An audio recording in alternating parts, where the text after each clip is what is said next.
Trauma sa tabong storm surge natong Disyembre sa maging tuig din gibanlas ang 62 ka mga parimay sa barangay Ibo, Lapu-Lapu City gikabalakan sa mga residente nga masubli kini nunutin nga bagyong ulit hinungdan nga ubay-ubay kanila ang mibakwit na.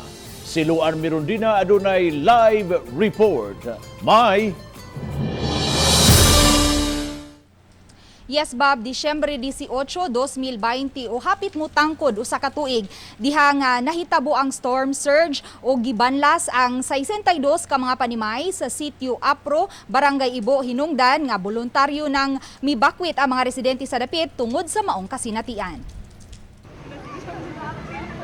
Pasado alas 9 ganihang buntag, padayon ang pag-abot-abot sa mga taga-sitio Apro sa Ibo Elementary School nga mo'y nagsilbing evacuation center sa barangay. Tungod sa kadaghana sa mga mibakwit di malikayan nga nagpunsisok na sila sa mga classrooms. Sa usa sa mga classrooms, pulos mga bata ang among naabtan kay matud nila ang ilang mga ginikanan nanrabaho pa. Ang magsuong balili kansang panimay lakip sa nagusbat atol sa storm surge sa miaging tuig. Kagabi pa lang misiguro na sa pagbakwit dinhi sa eskwelahan. Kusog na kay ang hangin sa kanang sa dagat ba kay kusog na kay mga hangin dito nya ang among balay kay sa dagat man gyud nga kuan part ma-feel mo na sige natingog ang mga seal. Matod ni Kapitan Mary Jane Kahilog nga tungod sa hitabo sa miaging tuig wala na kinahanglan pa nga mupatuman sila og forced evacuation. Gabi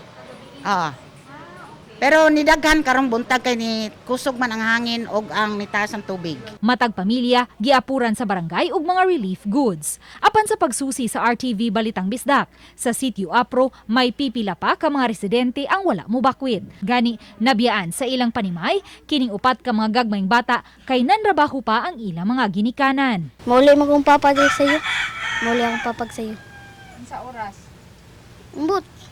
Nung sa kay sa'yo. wala ka mahadlok dire. Hadlok. Nadlok. Aduna usay uban nga puliki pa sa paghipos sa ilang mga gamit. Sayang po kayo simbako makuan ang mga gamit na mamirip na kuan mga gamit na mutanan. Nya karon ta taod og mahuman kog hakot matud mi sa eskwelahan. Ang uban namukot pa samtang dili pa dagko ang bawd. Ang Barangay Ibo ang usa sa mga dakong coastal barangay sa Lapu-Lapu City. Pipila lang kini sa mga haligi sa mga balay nga gibanlas Disyembre sa miaging tuig dihang nasinati ang storm surge.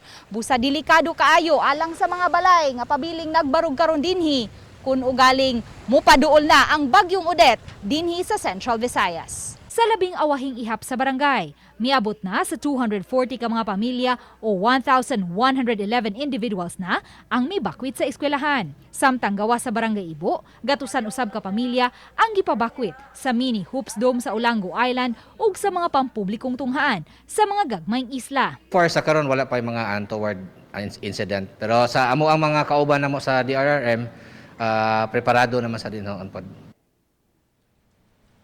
Bob, as of 4:30 karong hapon, moabot na sa 1,893 ka mga pamilya gikan sa 17 ka mga barangay sa dakbayan sa Lapu-Lapu ang ana-ana karon sa mga evacuation centers. Bob?